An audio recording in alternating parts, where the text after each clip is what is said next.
Diyos. Maraming salamat po sa buhay at lakas na aming taglay, sa liwanag ng kaisipan at sa pagkakataong maipagpatuloy ang pag-aaral ng mga kabataan. Gabayan po ang bawat isa sa amin.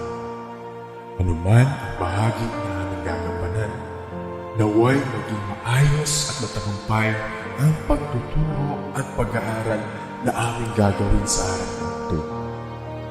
Patawarin mo po kami sa aming mga pagkulang at pagkakasala. At sa aming paggawa, ikaw po ang aming makasama. Amen. Good day, grade 8 EDISON, grade 8 Mapeh teacher from VIENTE de Leon National High School. And I will be your PE teacher for today. Before anything else, let me remind you about certain rules that we have to follow during our online class.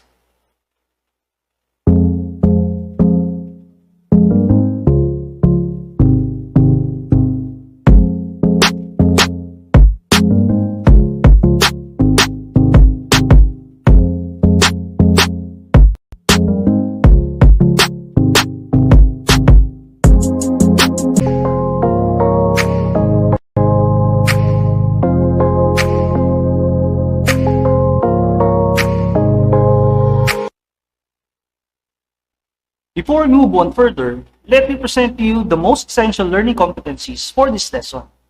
Number 1, describes the nature and background of the sport.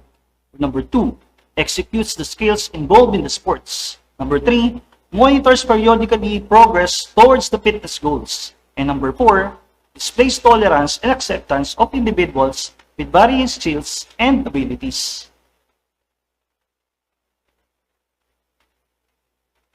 In order to check your understanding about the previous lesson, let's try to answer this question. What do you think is more beneficial to our body?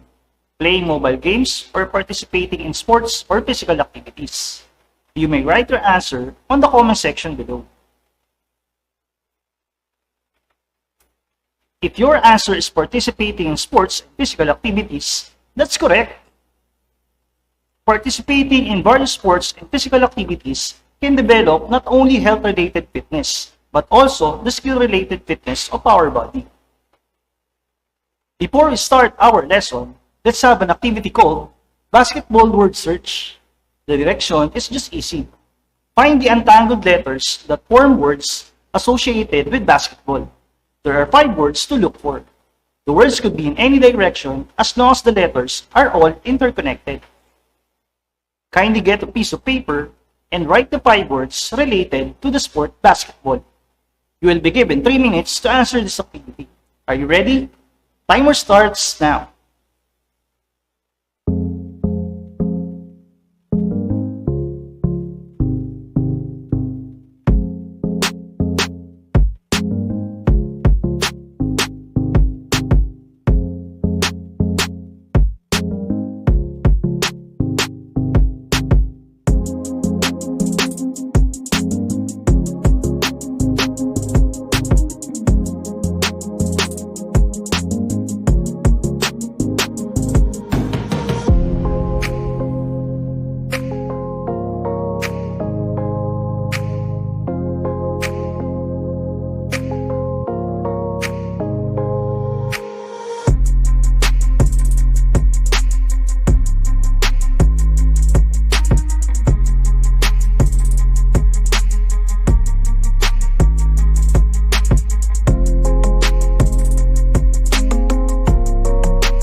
Time's up. Let's check your answer. These are the 5 words to look for. Shooting, rebound, basket, hoop, and foul. You found the right words. Great job!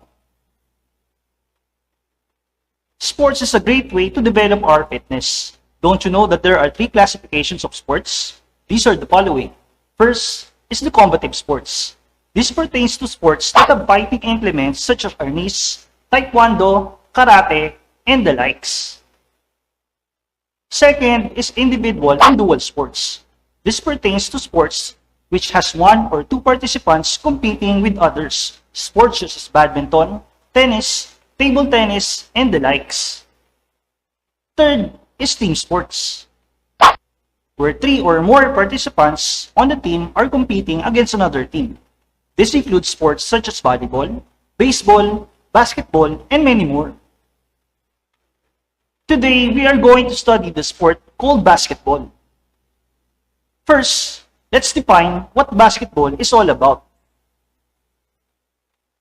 Basketball is a team sport wherein the objective is to shoot a ball through a basket horizontally positioned to score points while following a set of rules. With 2 teams of 5 players play on a marked rectangular court with basket at each weak end. Let us now proceed to the brief history of basketball. On December 1891, Dr. James Naismith invented the game basketball. He's a Canadian professor at YMCA, Springfield, Massachusetts, USA.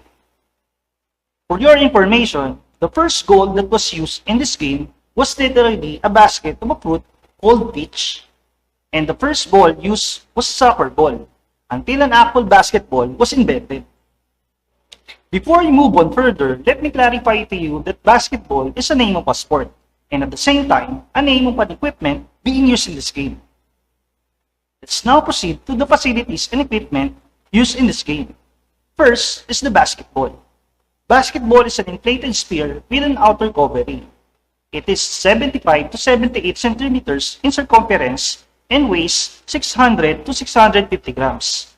The official ball used in basketball competition must bear the logo of FIBA. FIBA, or International Basketball Association, is the world governing body for basketball. Second is backboard. Backboard is 72 inches in length and 42 inches in width. Third is basket. Basket is a combination of rim and net. It is also called the goal. It is made up of horizontal circular metal rim with the net hanging from it. The height above the ground for the rim is 10 feet, and the rim is 18 inches in diameter. Last is the court. Basketball court is the playing surface consisting of a rectangular floor with basket at each weak end. It is 94 feet or 28.65 meters in length and 50 feet or 15.24 meters in width. Now that we're done with facilities and equipments, let's discuss the basic skills of the game. First is shooting. Shooting is the act of throwing the ball with an intention of getting into the rim or basket to earn points.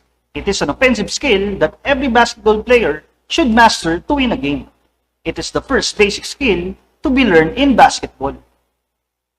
In order to develop the good shooting skills, we have to grasp an understanding of this shooting principle. And this is called the BIP. BIP stands for balance, elbow, eyes, and follow through. This principle in shooting the ball helps the players to practice proper shooting form. This principle teaches the players in maintaining the balance, focusing the eyes on the target, aligning elbows properly, and following through with stable arm and hand movements. For further details about shooting skills, let's watch this.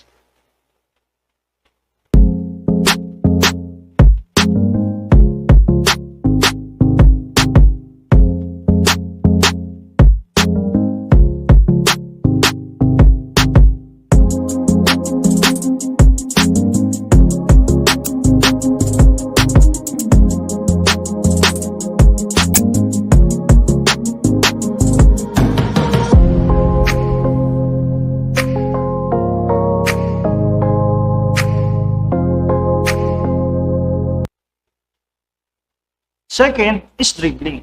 Dribbling is a skill in basketball that allows you to move around the court while in your possession of the ball. This move involves bouncing the ball off the floor with your hands as you cover the floor. For more information about dribbling skills, let's watch this.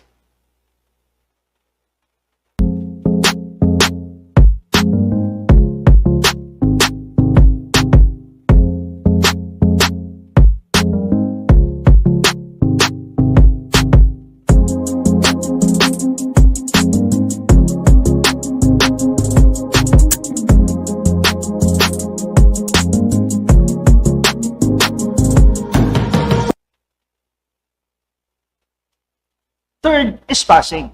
Passing is a skill that maximizes the involvement of all players in setting up a play to earn successful shots and earn points for the whole team. There are three basic types of passing. Let's discuss them one by one. First is the chest pass. Chest pass originates from the passer's chest to the receiver's chest. It is thrown by gripping the ball on the sides with the thumbs directly behind the ball. When the pass is thrown, the fingers are rotated behind the ball and the thumbs are turned down. Take note that when throwing a chest pass, the player should try to throw it to the receiver's chest so that it won't be difficult for the receiver to catch the ball. For further details about the chest pass, let's watch this.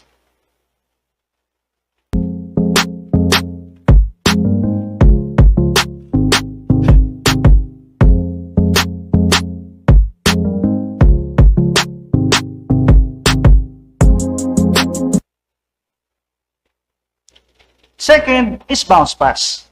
Bounce pass is thrown to the floor so that it bounces to the receiver. In doing the bounce pass, it is important to bounce the ball more than halfway of the distance from the passer to the receiver. For added information about bounce pass, let's watch this.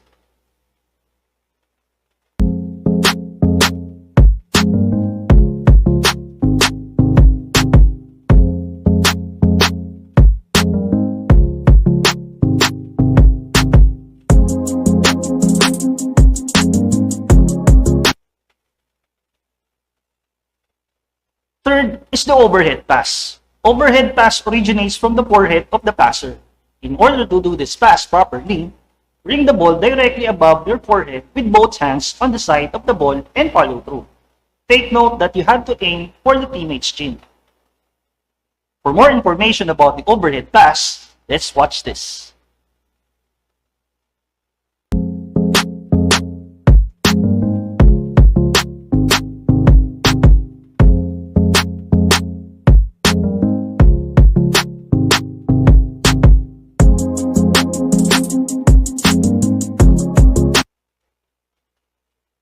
The fourth basketball skill that we are going to study is rebounding.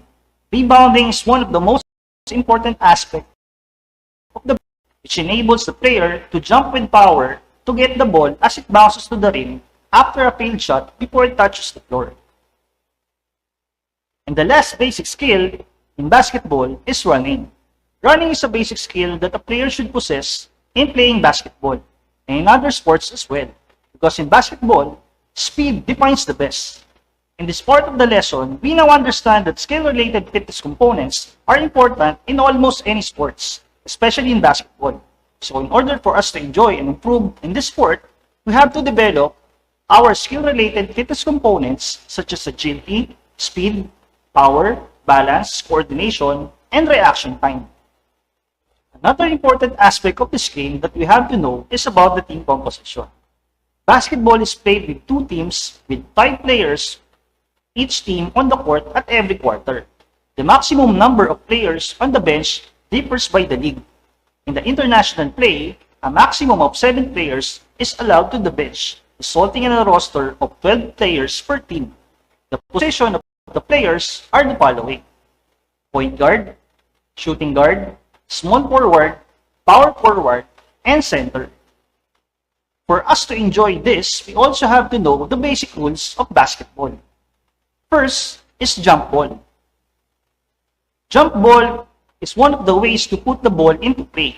2 players from opposing team try to gain possession of the ball after an official has tossed the ball into the air between them.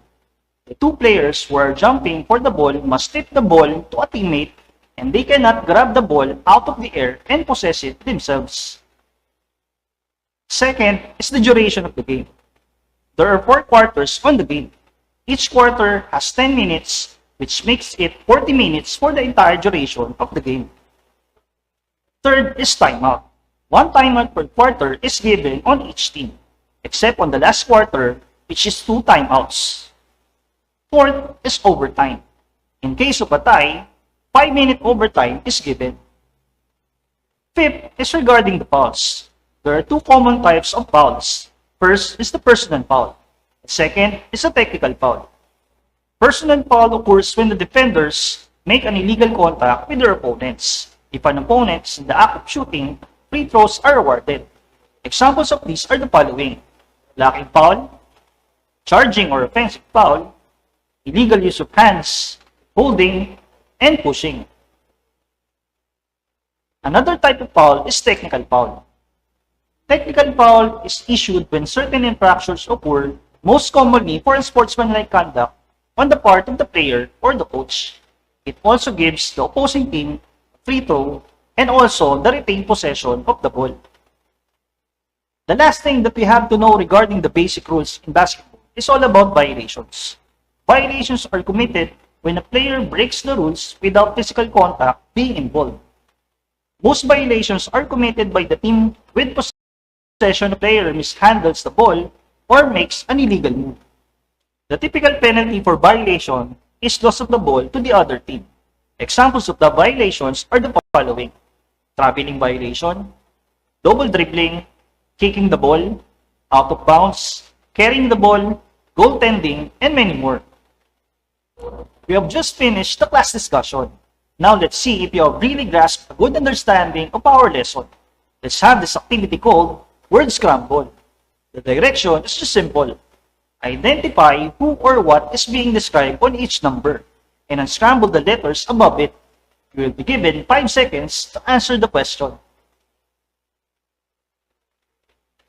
For number 1, a Canadian-born PE professor at YMCA who invented basketball in early December 1891 in Springfield, Massachusetts, USA.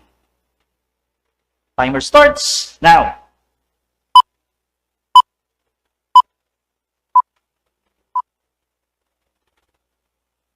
Time's up. And the correct answer is Dr. James Naismith. For number 2, a type of pass which is thrown to the floor so that it bounces to the intended receiver.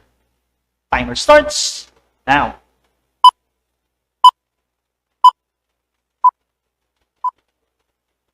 Time's up. And the correct answer is bounce pass. For number 3, it is a foul given to a player or coach for their unsportsmanlike conduct. Timer starts now.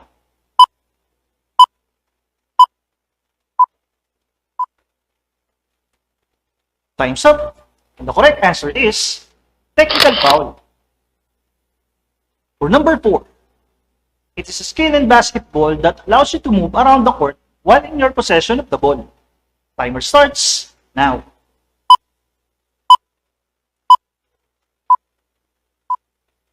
Time's up.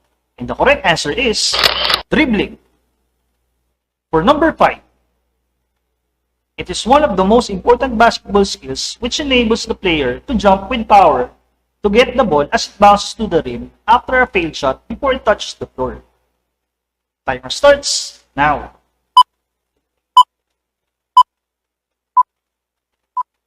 Time's up. The correct answer is bounding. Thank you for your active participation, my dear students. Great job! Basketball is a great way to improve our fitness and develop our social skills. Skills such as shooting, passing, dribbling, rebounding, and running can really develop most of our skill-related fitness components. So I encourage everyone to play this game on a regular basis. For our evaluation, we are going to have a short quiz. Kindly get a piece of paper and answer the following questions. You will be given 5 seconds for each number. Are you ready? Number 1. Where was basketball invented? A. Argentina, B. Mexico, C. USA, or D. Venezuela? Timer starts now.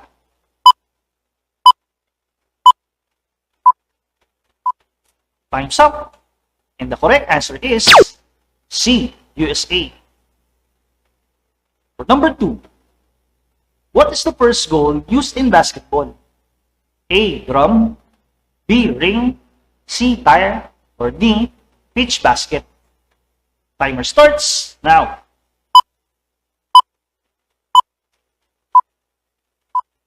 Time's up. And the correct answer is D. Pitch basket. For number 3, what do you call a basketball equipment that has an inflated sphere with an outer covering? A. Backboard, B. Basketball, C. Court, or D. Whistle? Timer starts now.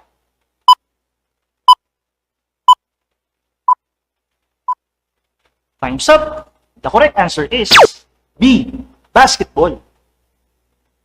For number 4, what is the first basic skill to be learned in playing basketball?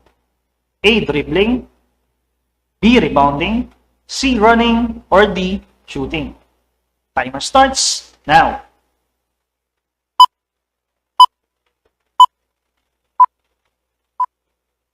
Time's up. And the correct answer is D. Shooting. For number 5, how many players are needed to play on each team every quarter in a basketball game? A. 5, B. 7, C. 9, or D. 10? Timer starts now.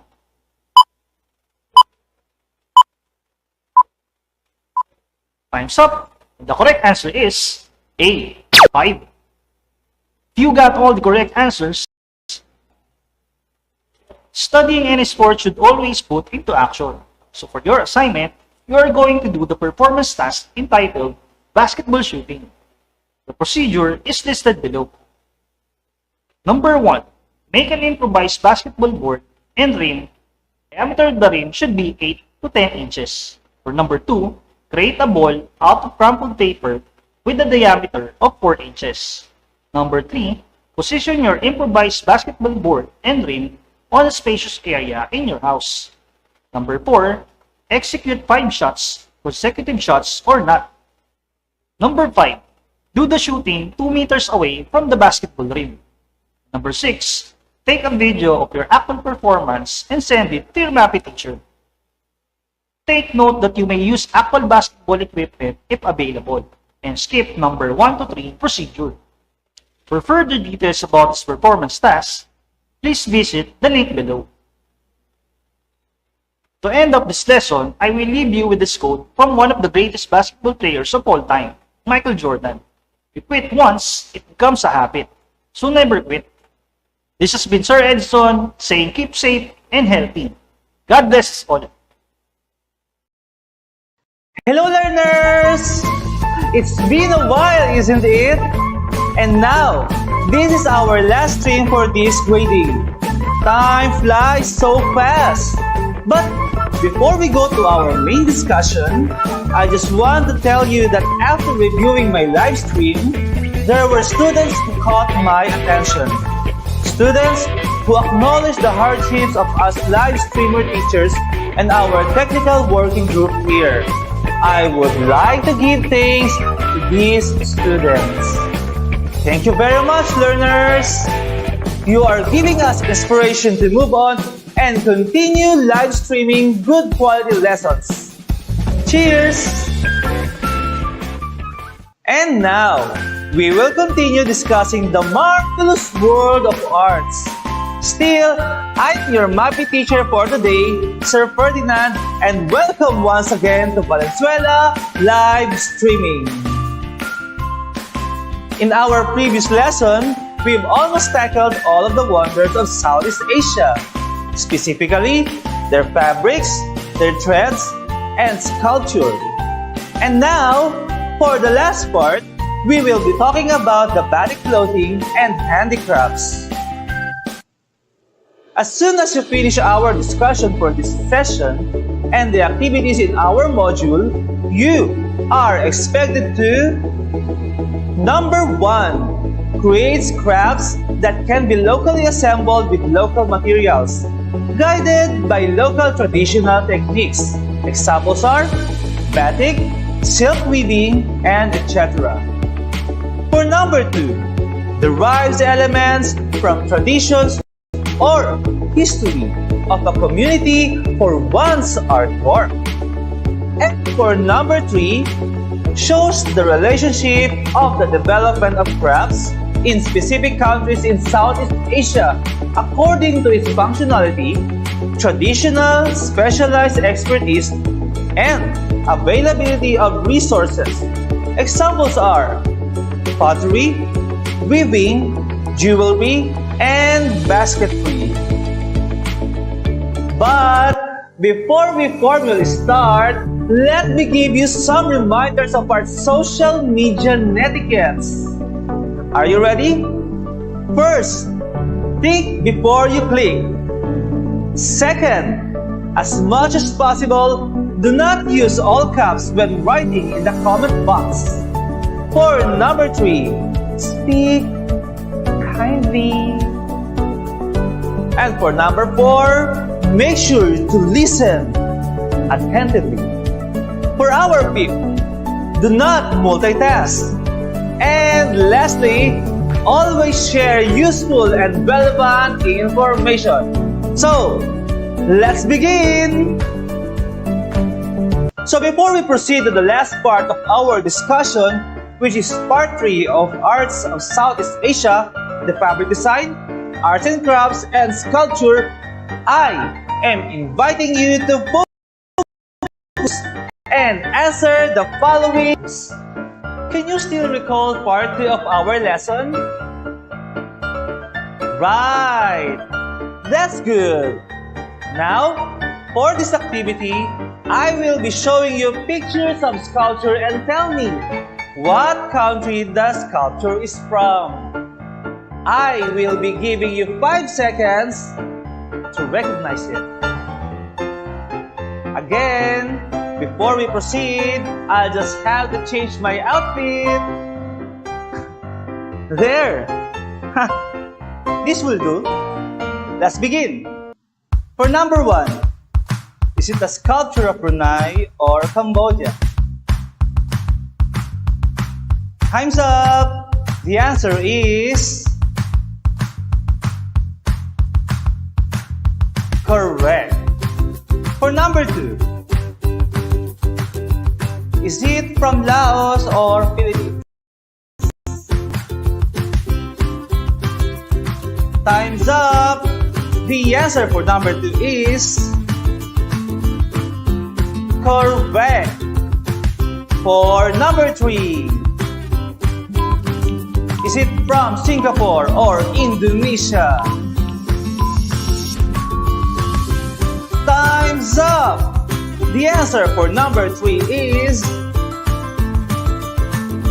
That's right! Let's proceed to number 4. Is it from Thailand or Myanmar? Time's up! The answer for number 4 is...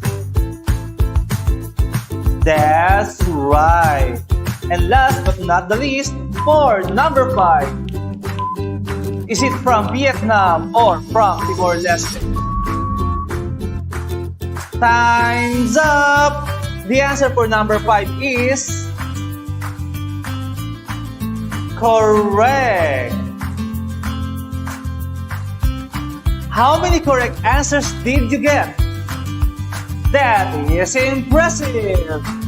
So, what do you think? How do these sculptures make an impact to contribute to the progress of their respective countries? I will give you 15 seconds to answer them. Timer starts now!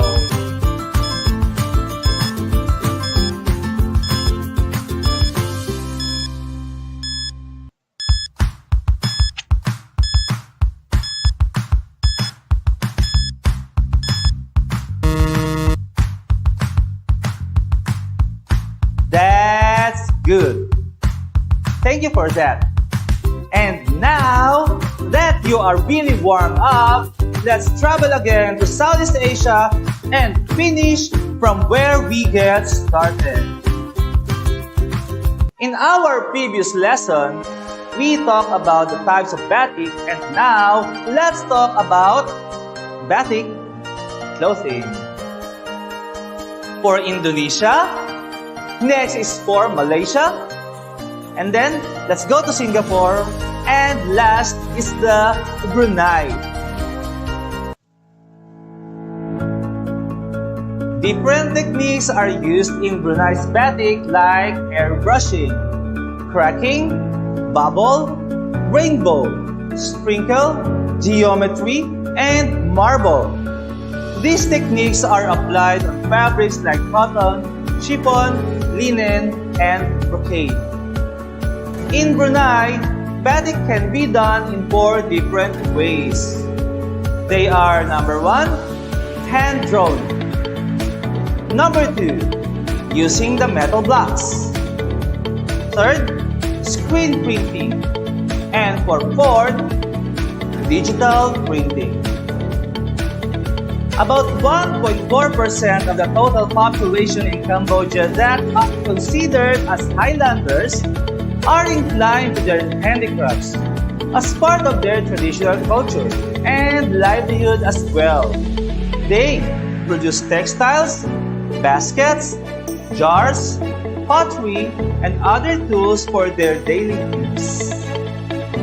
In recent years, the art of saw paper handicraft has been revived, particularly in Luang Prabang, northern Laos. In this country, they make paper by hand for over 700 years, using the bark of the local saw or mulberry tree. Traditionally, saw paper was used for calligraphy and for making festive temple decorations, umbrellas, fans, and kites.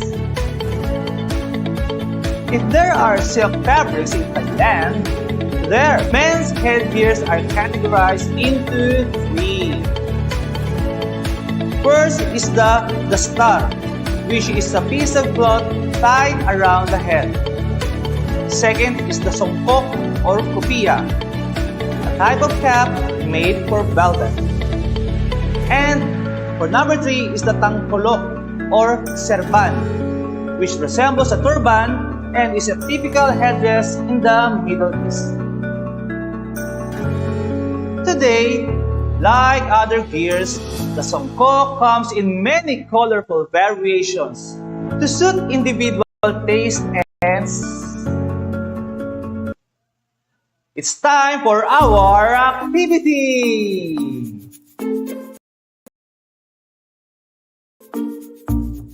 For us to fully our discussion, we will be having an activity that will extend our mind in arts. Today said I am having a guest named David, a Korean student living here in the Philippines. But they didn't tell me any other details about him. Well, anyway, hello there and good day to you. Hello there! Sir, Korean yung salita. Hindi siya marunong mag-English or Tagalog. Naku, ganun ba? Papalaban naman ako na ito. Sige, subukan natin. Sige po sir, ako na po bahala sa subtitle. sige.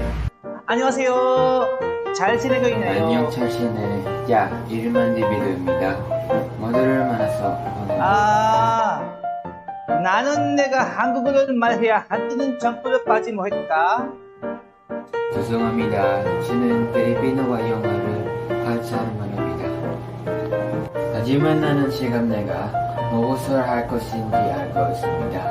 제가 자리하겠습니다. 성상입니다. 좋아요. 데이비드, 감사합니다. 네, 알겠습니다. 매우 감사합니다. Sir, galing mo pala mag-Korean eh. Oh, joke lang yun.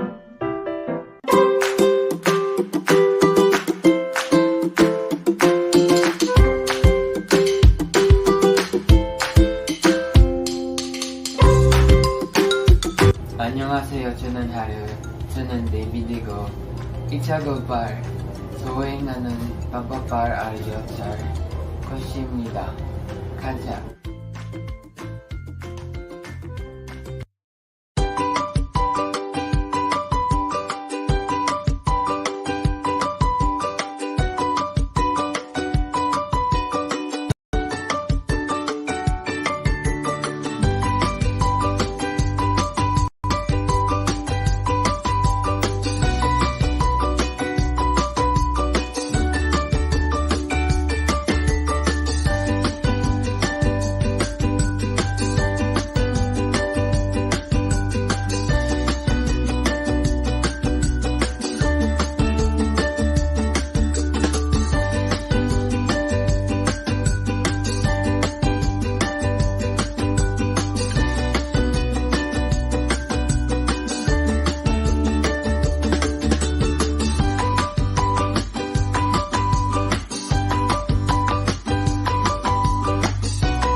원시범입니다.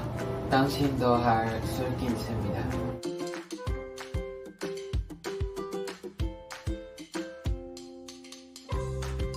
감사합니다. 안녕히 계십시오.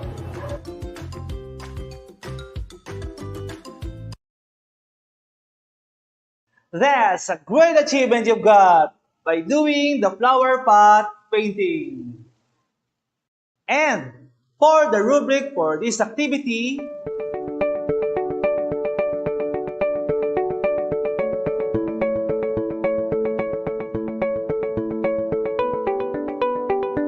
wow! And now, let's assess our output by answering these questions in your notebook. For number 1, is my work worth emulating? Able to come up with this project. For number 2, was I able to properly apply the colors and the design? And for number 3, what part of the project did I enjoy doing the most? And now, let's have an assessment. Get your paper and pen and answer the following questions. This will be our direction.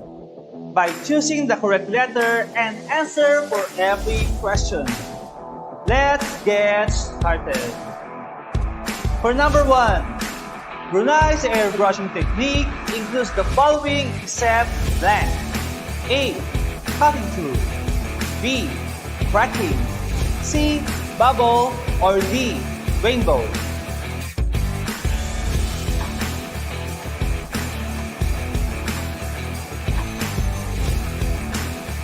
Time's up. The correct answer is letter A, cutting through. For number 2, how many percent of the total population in Cambodia are considered highlanders and inclined to their handicrafts? A, 1.5%. B, 1.4%. C, 1.3%. Or letter D, 1.2%.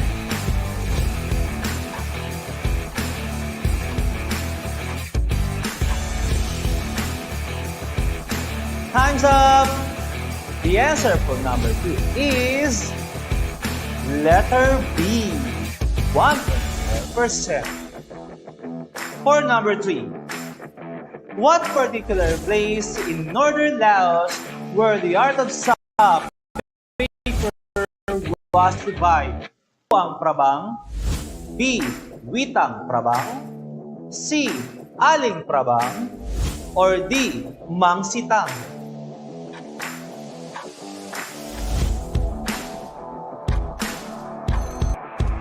Time's up! The answer for number 3 is... That's right! A. luwang prabang. Let's go to number 4.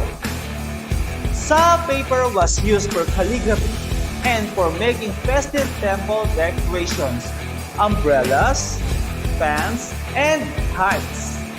Sa is also called blank tree. A. Is it blackberry? Or B.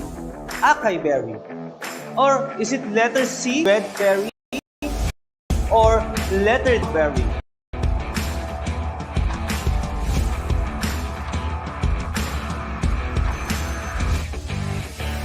Time's up!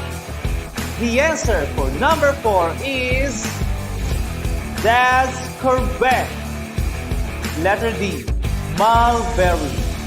And for number 5, in Brunei Darussalam, men's headgears are categorized into 3, except A, dastar, B, songkok, C, akirang, or D, tang.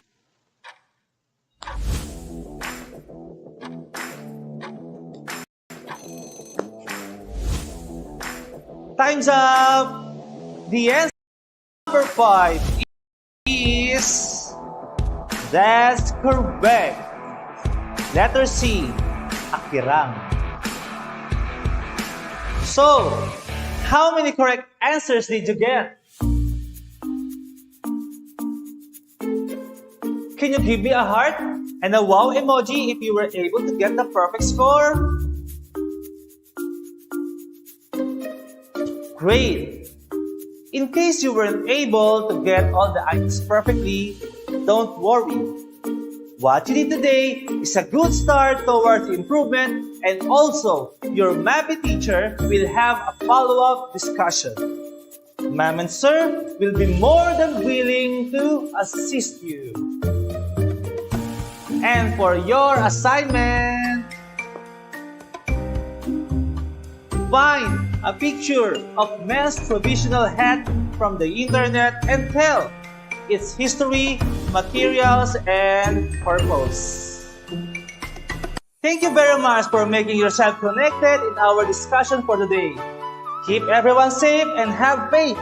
See you again in our next Valenzuela live streaming. Totoo ba yun, sir? Marunong ka tayo mag-Korean? Nako, yun ba?